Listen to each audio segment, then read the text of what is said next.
Véronique Pétour, bonjour. Bonjour. Alors, vous animez donc cet atelier de dessin au sein de la MJC, mais j'aimerais, avant que vous vous présentiez, que vous nous parliez un petit peu de Véronique. Véronique, elle peint depuis combien de temps? Véronique, elle peint depuis, on va dire, plus de 50 ans. En fait, Véronique, elle est tombée dans le dessin à sa naissance. Je suis tombée dans le dessin, je suis tombée dans la peinture, avec mon plus grand bonheur, puisque mon papa peignait et dessinait beaucoup. Mon papa est toujours de ce monde, donc mon papa dessine toujours. Dès l'âge de 10 ans, j'ai fréquenté une école municipale des Beaux-Arts à Saint-Amand-Montrond, donc dans ma ville de naissance. Et là, dès l'âge de 10 ans, j'ai commencé à apprendre vraiment toutes les bases du dessin classique. Dessin traditionnel, dessin classique, alors vraiment très très strict, avec vraiment apprendre à poser les ombres, les lumières, d'abord sur des tout petits dessins en noir et blanc, toujours en noir et blanc pendant des années. Après, j'ai eu droit à passer à la gouache, donc j'ai fait ça de la 6e à la terminale, après l'école bien sûr, hors temps scolaire. Après, c'était des formats beaucoup plus grands, du fusain, beaucoup de fusain et de la peinture à l'huile. Et la peinture à l'huile. Donc de la 6e, on va dire, enfin de 10 ans à 18 ans, voilà, j'ai évolué comme ça. Votre papa, avec quelle formation il peignait? Il était autodidacte? Comment ça Mon papa était allé aussi dans cette école. Il était aussi dans cette école? Il était allé dans cette école. Je pense que c'est une école qu'ils avaient même montée tous entre eux. Vous vous rappelez vos premiers pinceaux, vos premiers crayons de couleur?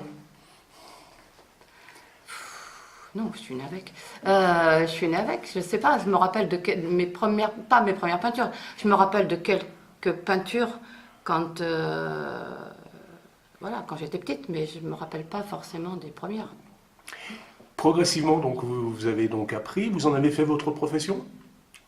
Eh oui. Donc j'ai fait ça jusqu'à la terminale. Après le bac, je suis allée à l'Institut d'art visuel d'Orléans. Donc pendant 5 ans, j'ai fait un diplôme national supérieur d'expression plastique en communication avec une option illustration. Après, j'ai fait de l'illustration pour enfants. Et puis, depuis 25 ans, je suis à mon compte. Effectivement, j'ai fait une formation d'infographiste aussi, par ailleurs. Et très vite après, quand je me suis mis à mon compte, très vite après, je suis partie sur les chantiers à faire du trompe-l'œil, de la fresque murale.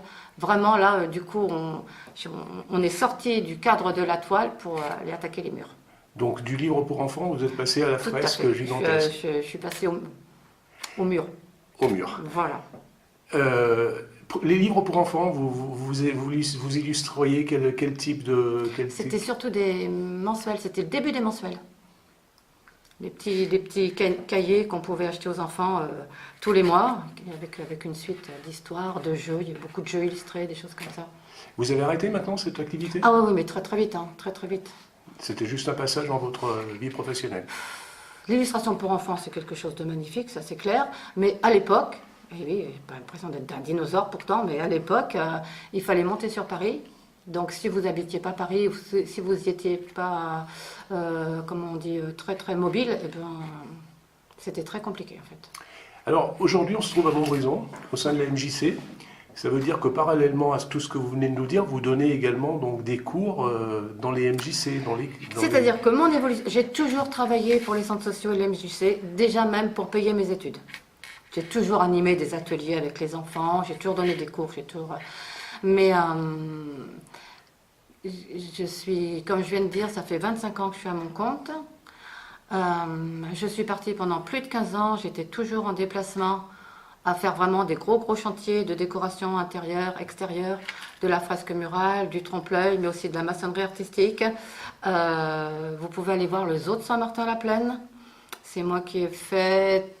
Alors, il doit y avoir à peu près environ 700 mètres carrés de trompe-l'œil, 4 cascades qui montent à 3 mètres en maçonnerie artistique. Donc, c'est de l'enrochement, c'est de la fausse pierre en fait.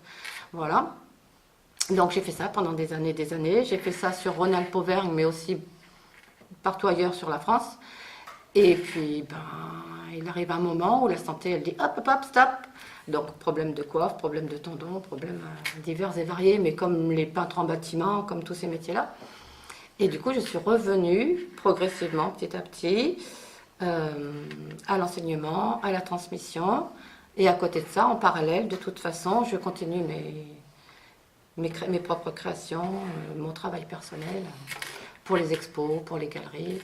Qu'est-ce que ça vous apporte au-delà de retransmettre, enfin de transmettre votre savoir? Qu'est-ce que vous apporte ce contact avec les gens qui sont des néophytes pour la plupart quand ils viennent vous voir? C'est que du plaisir. C'est vraiment... Alors, ils viennent, voilà, parce qu'il y a une demande. Ils ne sont pas forcés. Je ne vais pas enseigner dans un collège, par exemple. Voilà, moi, tous les gens qui viennent à moi, ils viennent vraiment pour le plaisir. Alors, bien sûr qu'ils ont tous une demande complètement différente. Donc, à moi de m'adapter à leur demande pour essayer d'être au plus près de chacun, de chaque demande, de façon à les y guider, à les emmener un petit peu, à leur transmettre un petit peu à chaque fois, de façon à ce qu'ils se fassent plaisir aussi, parce que le but, c'est ça, en fait. Quel est votre plus beau souvenir? Mon plus beau souvenir? Mais il y en a plein, tous les jours, il y en a des nouveaux. Que ce soit, j'enseigne aussi bien avec les enfants qu'avec les ados, qu'avec les adultes. Le sourire d'un enfant, un adulte qui part ravi, voilà, ou qui me remercie parce que je lui ai appris quelque chose, mais moi je le remercie 100 fois plus parce que je pense que c'est vraiment un échange et que je reçois autant en échange. Moi je me lève le matin, je sais que je vais enseigner, je sais que je vais transmettre. Pourquoi la MJC? Tout simplement parce que par rapport à mon éthique, j'ai vraiment envie que mon savoir que je transmets puisse effectivement être ouvert à un nombre le plus grand possible de personnes, socialement parlant. Donc voilà, donc ça déjà, pour moi ça c'était important, c'est même très important, voilà, que ce soit pour les enfants, les ados, les adultes. Et en même temps, du coup, comme c'est un lieu d'échange, alors c'est un lieu d'échange au sein des ateliers, mais c'est vraiment un lieu d'échange aussi dans le lieu MJC. Donc voilà, j'ai des élèves qui participent aussi à d'autres ateliers, qui font d'autres activités. Il y a des élèves qui sont, voilà, qui vont venir faire une activité, un adulte va venir faire une activité pendant qu'un enfant, va faire une autre activité, et ainsi de suite. C'est vraiment un lieu aussi, il y a cette convivialité. Une grande famille. Très importante, voilà, tout à fait. Alors Charlotte et Michel, c'est une histoire de famille aussi, la peinture pour vous? Comment ça vous est venu? Michel, vous peignez déjà? Alors moi je peignais pas, je faisais beaucoup de dessins. Voilà, depuis tout gamin je dessine. Et puis quand je suis venu à la retraite, enfin quand j'ai pris ma retraite plutôt, j'ai commencé à dessiner à la maison alors que ça faisait 24 ans que je n'avais pas touché un crayon.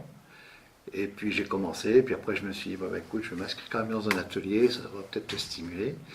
Donc je suis arrivé à la MJC chez Véro, et puis j'ai fait du dessin, voilà, puis elle a vu que je me débrouillais pas mal, alors elle me disait, mais il faudrait que tu essayes la peinture. Je lui ai dit, non, je ne vais pas essayer la peinture, parce que les peu de fois que j'avais essayé, ça avait été toujours un désastre, donc j'avais des très mauvais souvenirs de la peinture. Et puis elle a réussi à biaiser et à détourner, à m'amener à la peinture comme ça. Voilà. Et Charlotte, donc du coup, c'est papa qui vous a... Ouais, moi j'ai toujours aussi aimé le dessin. Donc quand j'étais plus jeune, mon père m'a donné beaucoup du matériel qu'il avait avant, à l'époque où il dessinait aussi. Et j'ai dessiné que pareil toute seule à la maison, parce que comme je faisais partie d'une école de musique, j'avais pas les cours de dessin au collège comme tout le monde. Et puis quand il a commencé à prendre les cours à la MJC, j'ai vu qu'il faisait, il disait regarde, donc on a commencé à partager là-dessus. Et donc je suis arrivée en milieu d'année, moi j'ai attaqué au mois de janvier, du coup j'ai demandé si je pouvais venir, donc on a commencé comme ça. Mais moi assez vite par contre je suis repartie dans la peinture, dans la couleur. J'avais envie d'apprendre à utiliser les différentes matières. Donc voilà, j'ai commencé avec de la peinture acrylique, après je suis partie sur de la craie, là j'attaque la peinture à l'huile. Donc vraiment c'était l'idée de découvrir les matières qui m'intéressaient aussi, voilà, et puis d'avoir des bases aussi de cours quoi, que je n'avais jamais eues. Puis voilà. Au-delà de cet apprentissage, qu'est-ce que ça vous apporte, cet atelier? Bon, on rigole bien. Oui, voilà. On rigole bien, c'est bien sympa. Bon, et puis, voilà, puis on découvre des gens d'univers différents. Moi, ça me fait plaisir de faire une activité. On se retrouve sur une activité en commune. Avec ma fille, voilà, c'est bon. On découvre des gens d'univers différents et puis c'est intéressant de travailler avec Véronique aussi qui touche à pas mal de matières, de styles, qui est assez ouverte sur tout ce qu'on peut proposer comme projet en fait. Toute idée, tout projet peut être mené à bien et elle coupe absolument rien dans l'imagination et dans nos envies. Donc, voilà. Jean-Luc, je peux dire nouvel arrivant Montbrison parce que ça fait pas très longtemps que tu es là. Tout à fait. Ça fait 2 ans que je suis sur Montbrison. Ça fait 2 ans au mois de janvier là. Et j'ai découvert la MJC en rencontrant Véronique sur une boutique éphémère. J'avais jamais touché au dessin ni à la peinture. Étant impatient, je n'ai pas touché au dessin. J'ai voulu tout de suite peindre. Elle m'a donné un modèle. On est parti et puis j'adore. Donc l'intérêt de la MJC, c'est surtout d'avoir les conseils. J'ai la chance de pouvoir travailler un peu à la maison, peindre à la maison, puisque j'ai un espace où je peux laisser les toiles, etc. Et donc, quand je bloque, chaque semaine, Véronique, qu'est-ce que je peux faire? Les couleurs, c'est pas beau. Si, c'est pas mal. Ça, non, c'est pas beau. Donc voilà, et puis on évolue. Alors, au-delà d'apprendre la peinture avec Véronique, ça t'a permis aussi peut-être une intégration plus facile à Montbrison, de connaître des gens aussi Oui, aussi, c'est très sympa, parce que bon, là, c'est très cordial, on se tutoie, ça va très vite, il y a le respect de tous. C'est ce que j'ai beaucoup apprécié, parce que quelquefois, dans des travaux comme ça, il suffit qu'il y ait une critique, c'est très mauvais. Là, les critiques sont positives. Donc, on est encouragé. Et surtout, après, je m'aperçois que la peinture permet de se détendre, de s'évader aussi. On découvre de nouvelles idées. Avec les gens, on voit ce qu'ils font. Tiens, c'est chouette ce que tu fais. Je vais essayer. Puisque c'est là le côté. Et puis, bon, l'ambiance est très sympathique aussi. Donc. Tu disais que tu n'étais pas très patient au début, ça t'a appris la patience? C'est un peu mon problème, même aujourd'hui, c'est que je vais un peu vite. Donc voilà, évidemment, quelquefois, il faut reprendre. Bon, après, c'est la première année, hein, ça fait 1 an, donc un an et demi à peine. Donc j'ai le temps, quoi. Parce que là, c'est pas encore tout à fait au point. Mais bon, on crée, c'est bien.